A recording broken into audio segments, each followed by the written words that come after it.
the most important assets for me, of course, in this type of situations is the data and the information.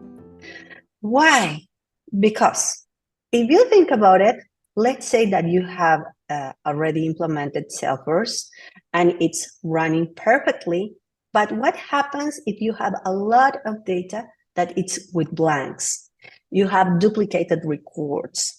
You have a lot of opportunities that are not like close won, or that are, I don't know, in draft.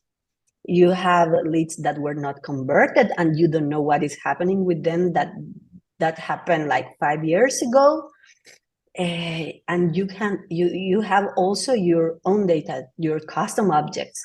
So at some point, it doesn't matter if it's reports, dashboard, Einstein, AI.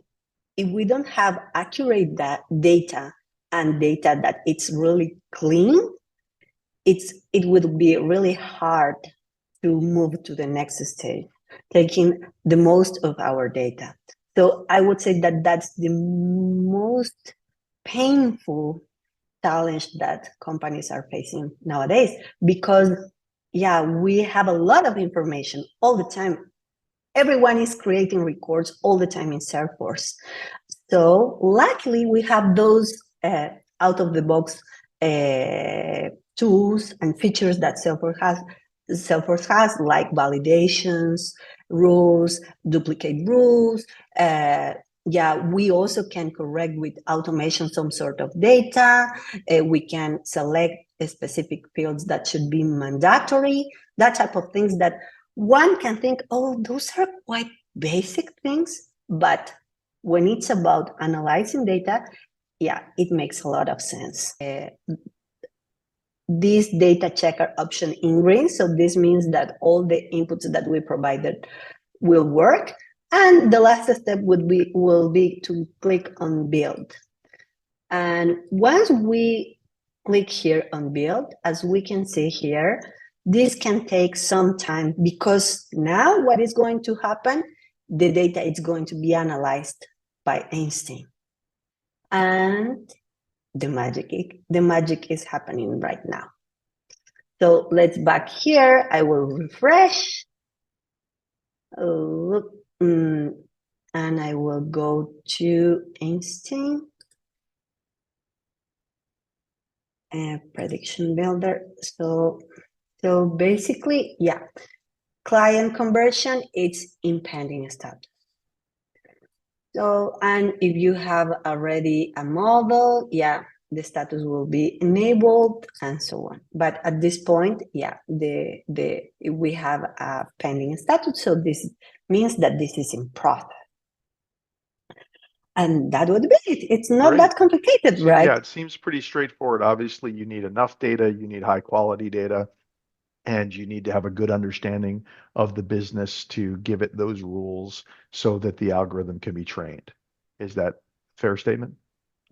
Exactly. And then once that's done, as the data evolves over time, it's going to continue to identify changes in patterns and behavior and update records, accordingly. Is that fair also?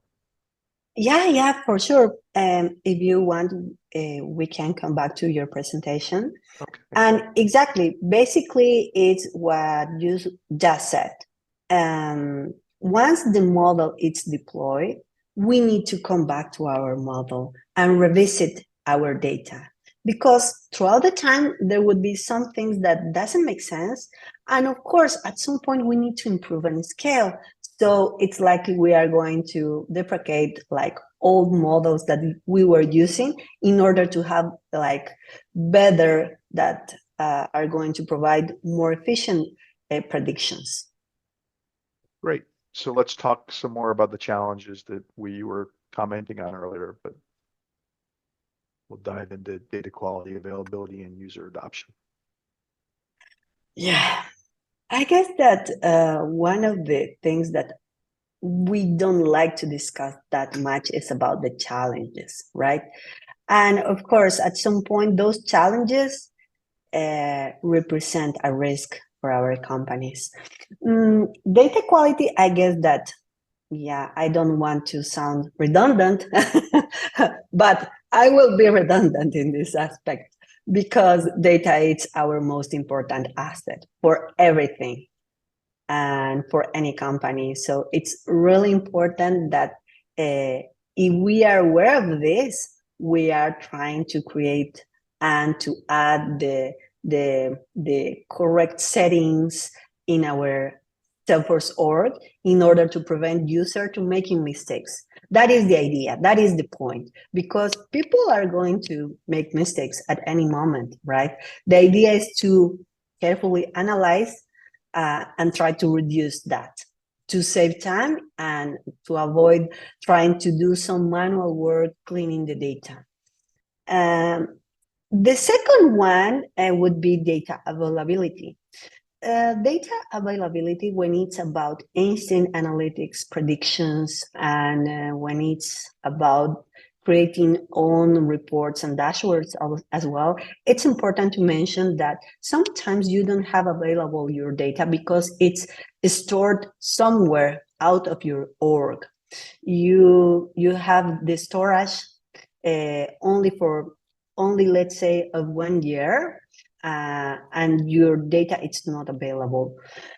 In other opportunities, let's say that you have your data, but that data takes too much time to be updated. So let's say that you have a lot of dependencies on other systems and integrations that are, I don't know, will update your records after 1 day, after 4 hours.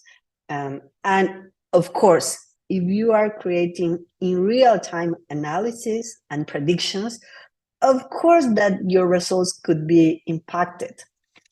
So that is another important challenge that you need to keep in your radar. And last but not least, that this is not just for Einstein predictions builder strategies that could be impacted. It's for any Salesforce project, it's user adoption. User adoption, I guess that it's extremely important, and probably there are a lot of initiatives that are running in your company, but what is the problem? That when it's about user adoption, we don't involve the user since the beginning of the project or those initiatives. So the users are quite disconnected. And once we finish or we implemented something, we present them the solution, and probably they don't like it, or they didn't learn about your implementation, or they didn't understand what was happening in the past, that at some point they won't use it. And that can trick us, definitely. I don't know, what do you think about this? User adoption really, it's a problem for us, I suppose.